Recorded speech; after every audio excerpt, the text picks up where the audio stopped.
we will start the webinar because welcome to the webinar, How the Auditor Views the Double Materiality Analysis. Since, well, we at Move to Impact get a lot of questions about, well, anything CSRD related, but especially, well, what is this auditor going to do at the end? We thought let's share our knowledge on that side. So what are we going to do today? Well, of course, since I don't know if everybody's familiar with us, but we're going to talk about Move to Impact and CSD a tiny bit. Then I give the floor to my lovely colleague Solvay, who is going to talk more about legislative requirements of the DMA. DMA is, by the way, double materiality analysis, but since it's such a long word, we always shorten it to DMA. So for the rest of the course, the webinar, if we now say DMA, then we mean double materiality analysis, how the DMA is audited, and how to prepare your DMA for the audit process. So first, well, my name is Alma Kessler, one of the co-founders of Move to Impact, and like I already said, it's Solvay Keinsen, and she is our legislation wonder. And so everything concerning law text, we always say, Solvay, help us. So that's why today I was like, Solvay, help me in this webinar. So I will do my best. Yeah. So, Move to Impact, who are we? Well, we are a team of sustainability and data consultants that had the magnificent idea to set up a process for the CSRD, how to start with the organization to prepare for the reporting process of the sustainability report. That is, of course, not like a one-time project, but an annual thing.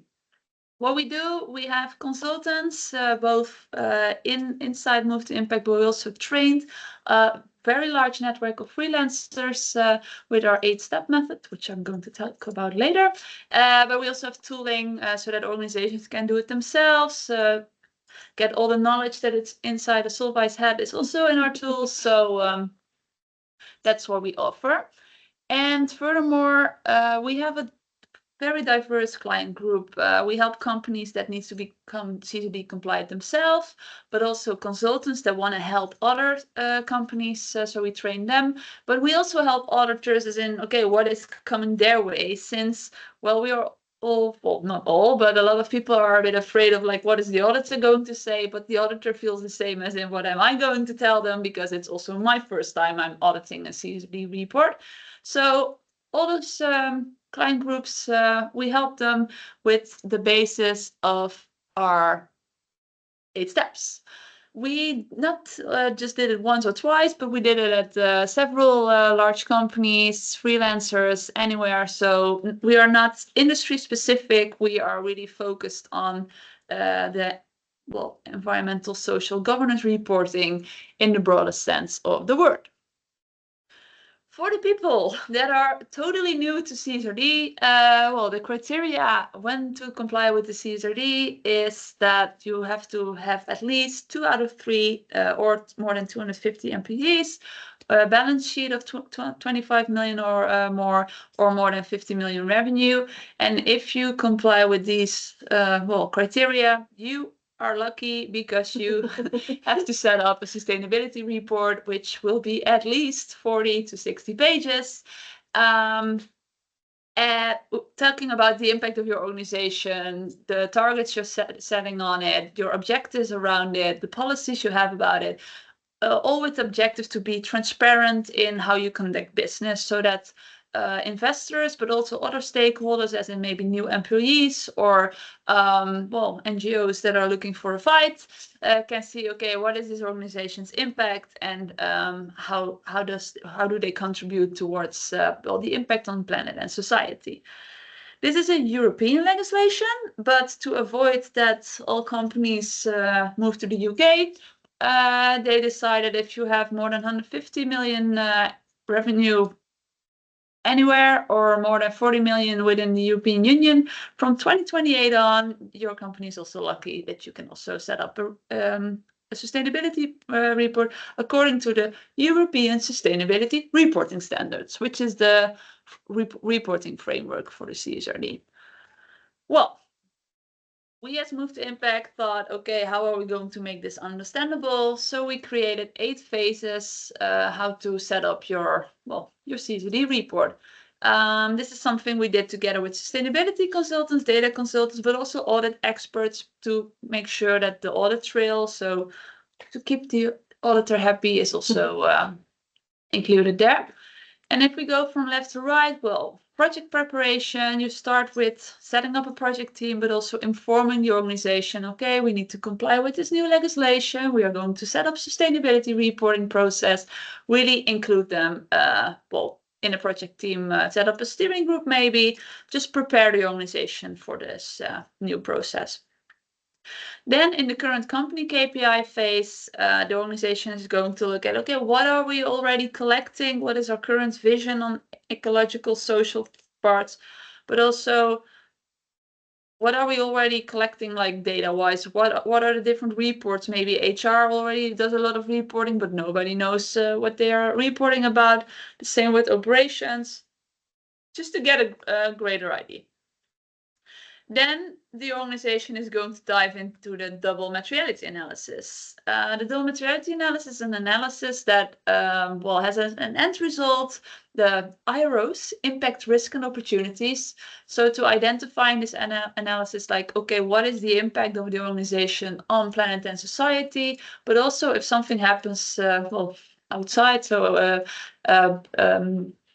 planet of environmental wise or in society, what kind of financial impact does that have on the organization? Based on that analysis, the organization has to decide, okay, what is the priority, like the threshold that we are going to work with, and then furthermore see, okay, what is then our material impact and how to continue further. Because then we go to the fourth phase, the ESRS, the European Sustainability Reporting Standards, and we're going to look at, okay, what are exactly the disclosure requirements that those reporting requirements tell us to report about, and get familiar with this information.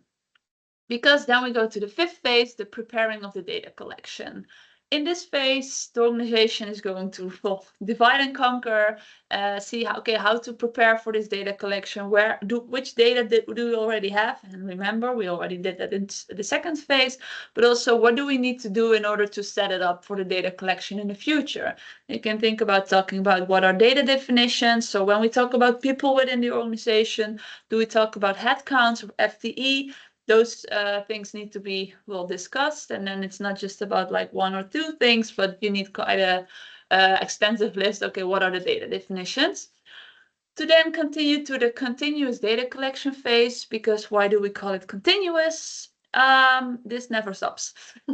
Since, well, you are going to create a CSRD report for the first time, but this will become a process, so how to make sure that the data collection will be part of the operational processes and that you don't have to set up a working group or project team every year to, well, we need to set up the sustainability report fast team. Well, then we go to the seventh phase, the impact dashboard phase. And in the impact dashboard phase, it's all about deciding what is the management team really going to steer on, since one of the requirements is selecting the KPIs that the company is going to monitor throughout the year to see if they really make progress on those material topics, yes or no. And we always say, if you can automate things, it's less work. So think about, do you want to automate this sustainability KPI steering, or maybe have this monthly or quarterly updates with PowerPoint, and a lot of people working on it. Depends on the choice of organization, but still management team needs to decide on KPIs. And then last but not least, the setting up of the CSRD report. So combining all the data, writing the qualitative parts that need to describe what you've been doing throughout this process, but also the targets that have been set. Okay, what are the plans to, well, also create steps to upcoming years. So to really be transparent on the impact of the organization. And then the auditor comes in. As in, the auditor is going to look at the CSRD report, the sustainability report, is going to audit because, well, their signature needs to be on it, because from 2026 on, the sustainability report becomes part of the management report. So you have the financial statement, the sustainability statement, and then the EU taxonomy all together needs to be audited by the auditor. And that's why we gathered you today here, as in, okay, this auditor is quite important at the end of the process, maybe wise to include them also during the process, but how are they viewing it and how are they looking at it? Well, now I've talked about the 8 phases, but what's also important to know is that there are different stages since some things do repeat. As in the design stage, like the first 3 phases where I talked about, is more about like, okay, what will be in the project, in the report.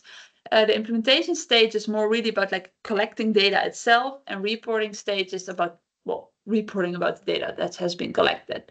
And at the end of every phase, we always advise to have a check-in with your auditor, because after materiality analysis, it's important to, well, at least know before you dive into the ESRS, and okay, do you agree with what we did here? Because everything from that point on will be based on the materiality analysis. If they don't agree, then the rest of the report will also be well, quite a challenge. Also for the data collection, as in try to keep your auditor up to date, that it might be the case that you're working really hard, but you don't get the data together because you're dependent on others that they already know. And of course, at the end of your CSRD report, that they can audit the whole thing. So let's dive into what's really needed instead of what we think is needed. The legislative requirements. Solveig. Indeed, yes. So yeah, also hello to everyone from my side. Now that you've gotten already kind of a broad introduction on the topic from Amber, I'll dive a bit deeper into the actual legislative requirements of the double materiality analysis. And I think even though some of you may already be familiar with it, I think at this point it is good to repeat what we're actually talking about when we talk about double materiality and the double materiality analysis. Because of course, there's 2 aspects to that. There's the impact materiality, so the impact of the company on environment and social factors, and environmental and social events that impact the company's financial position. It can be good or bad. Both things can be good or bad. I think a lot of people always assume this is a bad thing, but we can also talk about positive things here. Now looking a bit deeper into what the ESRS actually say about impact materiality, there are several things a company needs to pay particular attention to when analyzing their impact materiality. One of them is likelihood and severity of the impact. So how likely is it that a certain event, for example, a flash flood, is going to occur, and how severe would that impact be? Do you live on the ground floor or do you live on the 5th floor? That's different considerations that you need to make here. The same is for whether the impact is actual or potential. So this ties a bit into what is the likelihood, so looking at actuality or potentiality. And then you also need to look at whether the impact is positive or negative. So like I said, a lot of people assume this is about negative impacts, but it can actually also be about positive impacts. Then we move on to the financial materiality, so how certain environmental events can impact a company's cash position. What a company here has to look at is cash flow growth, financial performance, and they need to look at it in the time span of short, medium, or long term.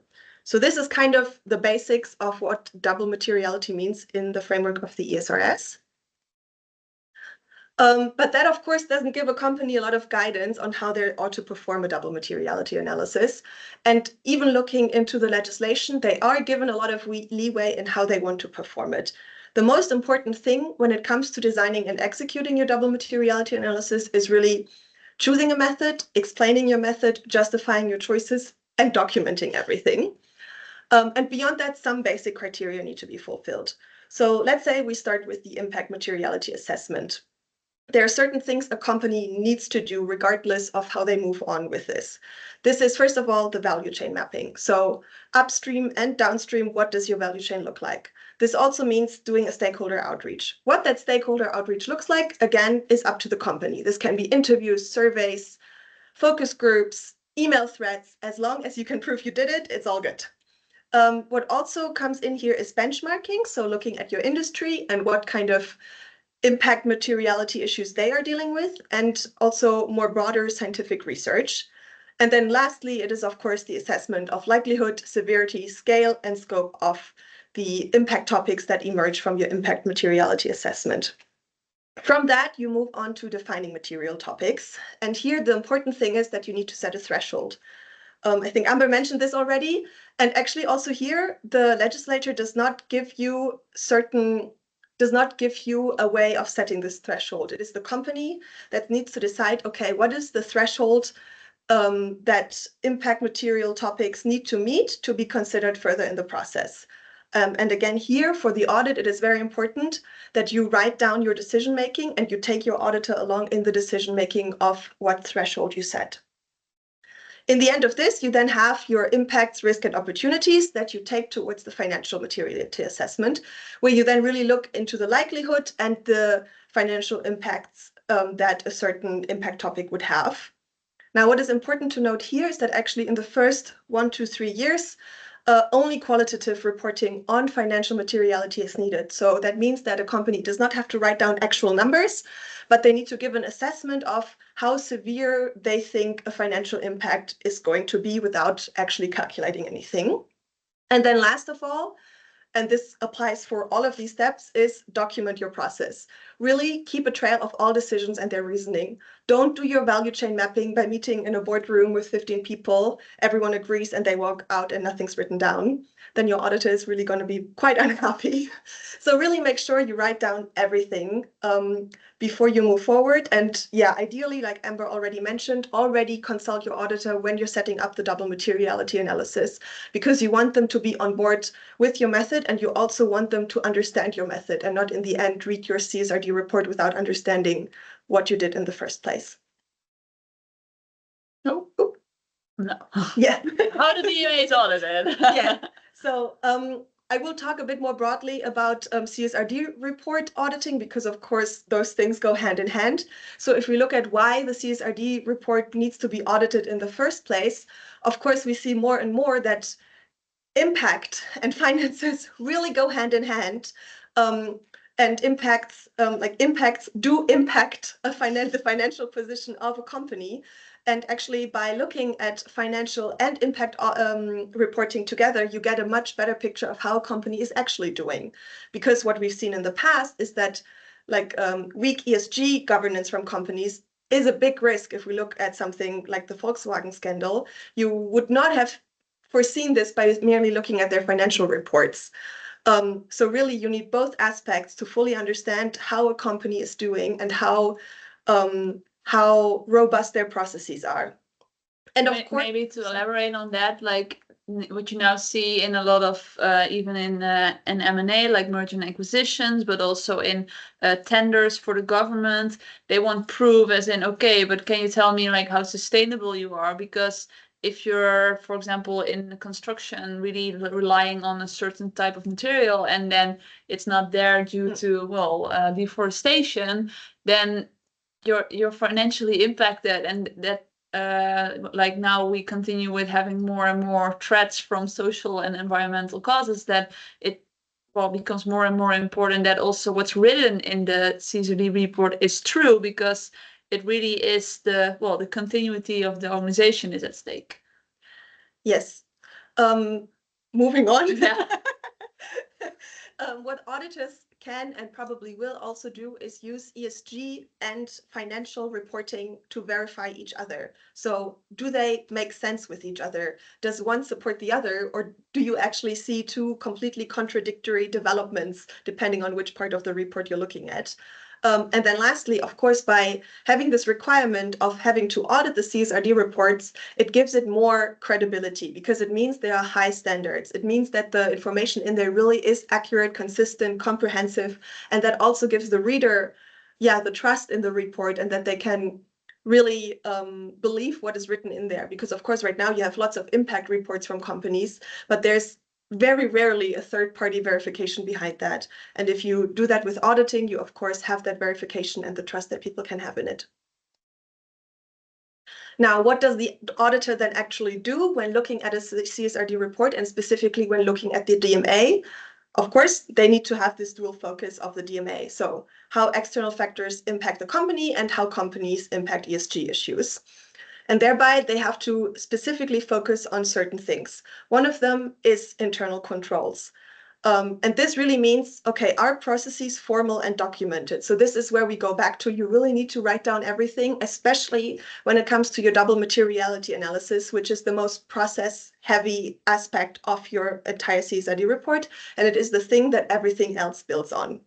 What that also means is that the auditor will engage in kind of analytical procedures where they go into your data and really test, okay, is what you've said here true? So for example, let's say a company builds their DMA on benchmarking, the auditor needs to go into the benchmarking report and check, okay, but does this actually align with what I see in other companies? Does this align with what I see in the rest of the industry?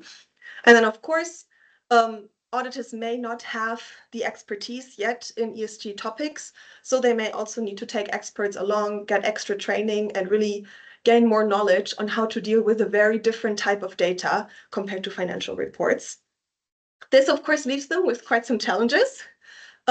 They have to deal with a lot of data, not so much in the double materiality analysis part of the CSRD report, but of course later on. A company may have hundreds of data points and the auditor will have a really big challenge in verifying all of them. This is also where the data testing comes back in. Then right now we still have limited tools to audit these reports, and the auditor themselves might have limited ESG knowledge. And then, of course, compared to financial data, there's also more of a risk of subjectivity because the ESRS and the CSRD, for example, for the DMA itself, do not give very strict requirements on what a company ought to do or not. So let's say a company sets a threshold, the ESRS do not give them a specific method on how to set the threshold, and then the auditor disagrees with the threshold that has been set. Well, who's right here? There's no, in many cases, there's no objective truth, at least not at the moment. And this is why it's so important to take your auditor along from the very beginning to make sure they agree with your method. Yes, and then we, of course, at the moment also have the problem that auditors have not been given any binding guidelines on how to perform a CSRD report. So actually this problem is twofold. We did not yet get guidelines from the European Commission. Those are only expected in 2026. And we have a lot of countries that did not yet implement CSRD into their national law. And in their national implementation, they're also supposed to define who is supposed to audit CSRD reports. So especially when it comes to auditing, there's actually still a lot of open questions. Because this gap was left by the European Commission, in the meantime, the Committee of European Auditing Oversight Bodies, it was also the first time I've heard of them, but they have developed some sort of interim non-binding guidelines to help auditors and companies already and lend them a hand in tackling these reports. To be completely honest, these guidelines are quite vague, and many of the things that are mentioned there are, I would say, a little bit self-explanatory. But it's still nice that for the time being, auditors are given something to tackle these reports and to tackle the DMA of companies they're auditing. And I think, for example, one of the things that I find quite well explained in these guidelines is how they define material misstatements. Because, for example, as a company, if you're doing your CSRD report and your DMA for the first time, you may make mistakes. This can happen. It's the first time everyone is doing this. And then the question is, okay, is the mistake actually material? Does the mistake change the decision a reader may make based on this information? And I think a good example here is, for example, if the company says, okay, we're emitting 30 tons of CO2 every year, but they were supposed to give this information in kilograms. Well, that's a mistake, but the reader can still make a decision based on that. If, however, a company says, well, we're emitting 3 tons while they're emitting 30 tons, that's quite a big mistake, and it may influence the reader's decision, for example, when it comes to buying a product or investing in a certain company. But like I said, it's all a little bit self-explanatory. It's good for the beginning, but we're certainly eagerly awaiting the proper guidelines from the European Commission. So maybe let's see whether there were some questions in the meantime. No. Okay, then we are continuing in how to prepare your DMA for the audit process. Well, what is important is that at first, before you will dive into the real auditor, as in maybe use someone else inside, as in if they're reading it, okay, can you prove me this? Can you prove me that? Because you're going to make a lot of statements, but if you just suck them out of your thumb and like, well, it's like logical, right? Yeah, but where do you base it on? Like, how can we really see that it's factual? So maybe have someone that's coming in and you want to play the internal auditor. And there are also, of course, organizations that already have like a quality manager for compliance, QHSE managers. They could also function as this role. Furthermore, review the stakeholder mapping, as in if you make this, well, the value chain mapping and you make the list of stakeholders, when you look at it, does it feel complete? Because, well, an auditor is going to say, hey, I miss A, B, C. So look at it and verify with multiple people, like, hey, do you miss some important stakeholder? Because it's avoiding a lot of explanation with the auditor. Analyze the long list of the material topics, as in, well, you have, of course, in the European Sustainability Reporting Standards, a lot of topics. Well, you can, when we talk about the air traffic industry, we're not going to talk about packaging, for example. But if you're looking at it like, is it complete and can we justify with the auditor why we made certain choices? As in when, again, it's obvious, but we're not going to talk about adequate housing when you don't offer housing to your employees, for example. But if you do, and you're like, well, but we take good care of them in their houses and then it's fine, then it becomes like, please keep them on the long list and investigate them so you can later also with data explain to the auditor why certain topics became material, which not. Furthermore, review of the impact materiality assessment. If you conducted analysis, well, did focus groups, interviews, surveys, whatever, and all the stakeholders said energy is not material, but you're an energy company, for example, and you already feel, okay, this doesn't really feel right, then make sure that you also look at benchmarking. Okay, if everybody is talking about it, maybe we should connect it, because the auditor is going to look at it like, well, from a blank sheet and be like, I don't really trust this process, and then the rest of the conversation will be quite difficult. Furthermore, also analyze the financial materiality assessment. Like Solveig said in the beginning, it's quite a qualitative process, so more as in, okay, abstract thinking, but eventually you also need to calculate the financial effects. So also start thinking about, okay, how are we going to do this? And can we also prove to the auditor, like, where did we base the financial materiality on? As in, if we're having a factory next to a river and this river is going to, going to be higher than usual, then maybe you have a problem with your factory. And when your factory is like maybe producing electronic devices, maybe everything can be thrown away, and then you have waste management instead of operations. So it's very important to be critical also in your financial materiality. And it's also important to be critical about everything, but also about the final shortlist of material topics. And that's also why we say, like, when you have this shortlist, please sit down with your auditor so that they also have this review, but also that you as an organization can defend what's on the list, because it's all about, well, your argumentation and your proof there. So what are questions that auditors may ask? Well, where they were maybe like, hey, were you surprised by the outcome yourself? And then you would be like, I don't know. But, well, it's always good that if you're like, no, it's very logical because in our industry, but like, oh, we now saw, for example, that energy was not a thing and we thought it would be. It's also always good to share, because an auditor really wants to know, okay, what is, well, an exception from you if you look at the rest of the industry. They will for sure ask, why is topic XYZ included in the topic selection in the beginning? So that's also what Solveig said, document down why you chose certain topics. We always say, like, take the ESRS as your starting point, because then you can just say, well, I took the reporting standards and that's why I started from there.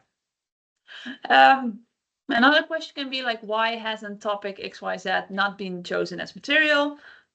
you should just explain why, because of the process. But if you didn't properly document the process, then it's very hard to explain, like, yeah, well, nobody thought it was material. Yeah, but who did you talk to? Like, if you just say, okay, we did A, we did B, we did C, and then the outcome of those steps were these topics, then, well, yeah, not that the auditor can argue, well, no, I think it's different. Like, okay, prove me wrong then if you do the same.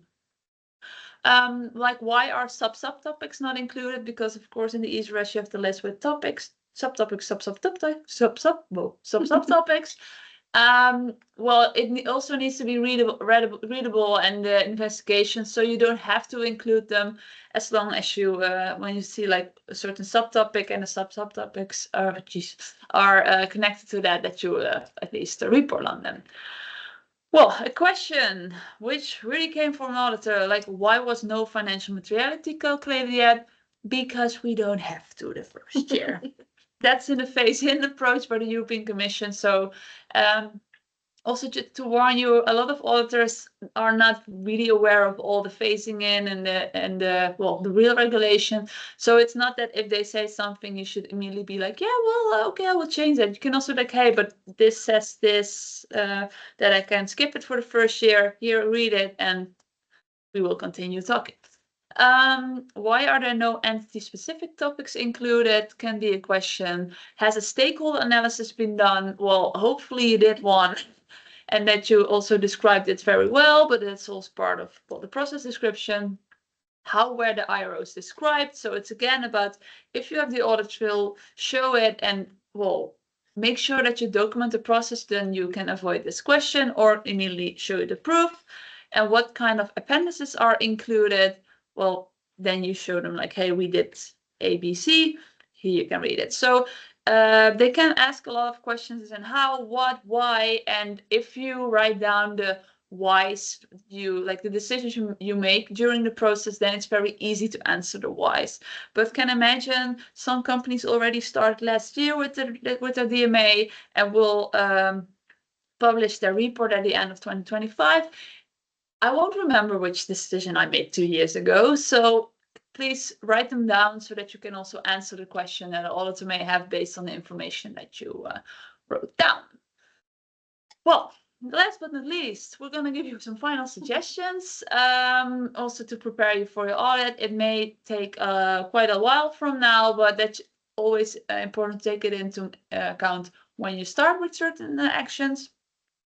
Involve the auditor from the beginning on. So we always advise to sit down with the auditor as soon as we have the planning, like, hey, does your auditor agree? Maybe they think it's too extensive, or, well, you could do a bit more, but then you already know that, well, you have approval on the process plan.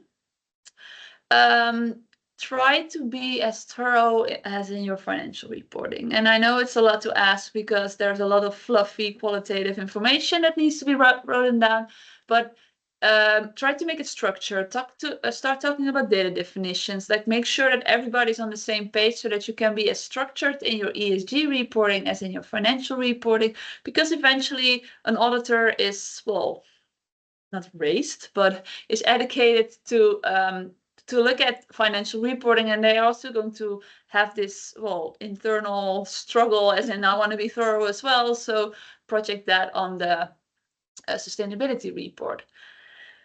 A very important one, yes, you're going to talk about sustainability, and until now sustainability was always like, yeah, we're so sustainable, like a marketing tool, but it needs to be realistic. You need to show proof. You cannot be, as in, we are the greenest company that creates oil. It's kind of like, yes, you can, but then you need to be like really factual and not try to make it like a happy story when you secretly know that there's child labor in your value chain. Carefully map the list of material topics to the relevant ESRS data points. There are quite some ESRS data points, more than 1,000, and you can eliminate them to maybe 300, 200, if you really map like, okay, this material topic is related to this ESRS data point, so you can make sure that your report stays like as small as possible because, well, it needs to be updated every year. So, well, try to keep it as concise as possible. And I think we were pretty clear on this, like document everything. This audit trail is going to save you during the audit, but it will also make sure that you really work in a process-driven way, so that like next year and the year after, when you have to do it again, that you at least know what you did before, so you can repeat it instead of thinking about like how to do it every year or the beginning as the project. So I am kind of ready with this story, but I'm very curious for your questions. I read from Joost, auditors tend to be very conservative. Do you see a risk that they want the list of materials to be longer? And if so, what is a good response? Well, we even had an auditor that says this is too many material topics, make it smaller. And we're like, yeah, but out of the process, when we set the threshold there, then this is the the outcome. So if the company wants to put a threshold there, it's up to them. So in a way, it can be both ways. You can think it's too long, you can think it's too short, but it's more, as long as you can explain what you did, and like when you put the threshold there and then the outcome is this, then they cannot really, well, say anything because you followed the process and then that was the outcome. So I would really focus on, well, trusting the process, but therefore also documenting the process, and then they cannot, well, they can have a personal judgment that's their personal judgment then. Hopefully that answers your question. Are there any other questions? You can also unmute yourself if you want to.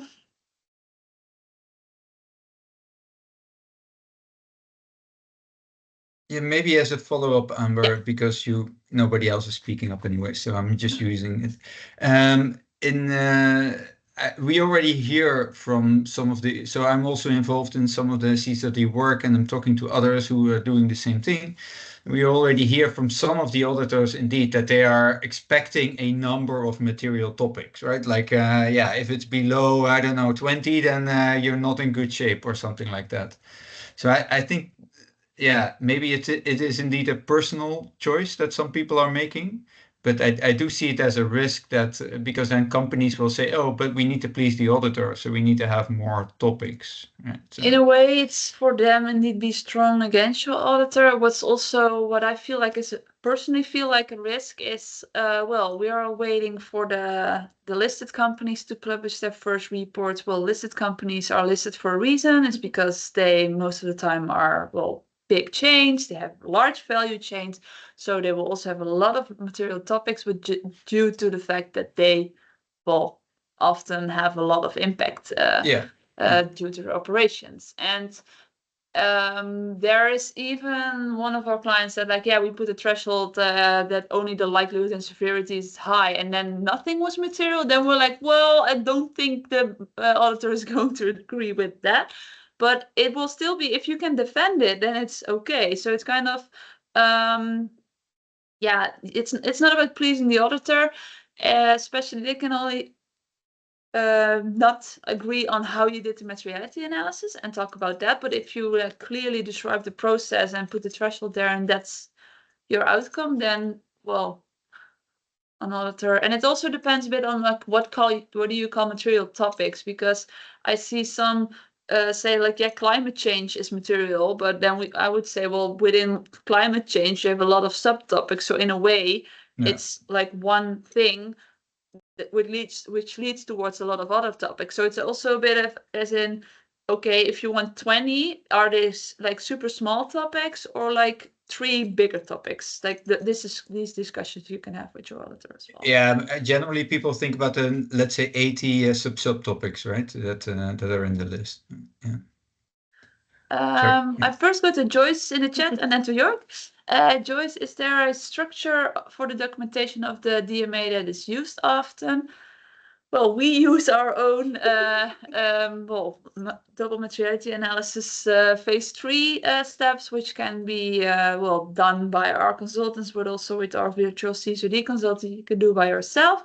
But there is no like, oh, you need to do A, B, C. It's more as in what Solveig described is you need to do a stakeholder of a value chain mapping. You need to do a stakeholder outreach. You need to do benchmarking.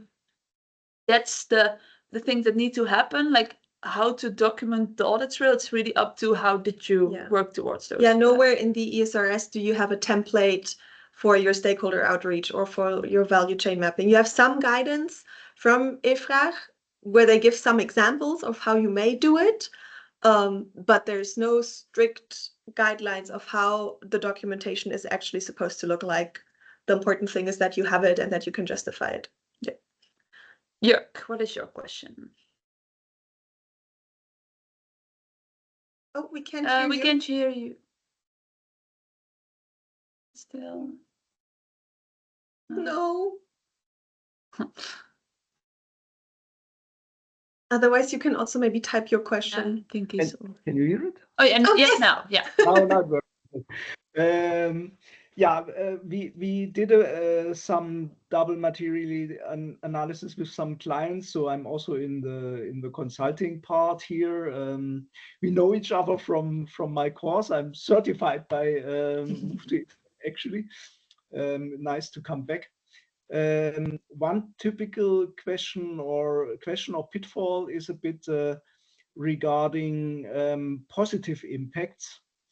Lots of clients try to post or to raise positive impacts, which are in reality reductions of negative impacts. So, and you have to be careful with that. So that is not, finally, there was an update from the EFRAG that this should not be done that way. So this is one of the typical questions that we came across with our experience. I think maybe that can be a good hint. Nice addition. That's a really good point. Avoid that, yeah. Are there any other questions or additions? Because otherwise, I want to thank you all for your attention. I hope this was, well, educative, also fun to listen to. And if there are any questions, feel free to send an email to csrd@movetoimpact.com and we will answer it. And yeah, we hope to see you somewhere digital live. I want to support anyone in their CSRD journey. So thanks and have a good Thursday night. Thanks from my side too. Bye, everyone.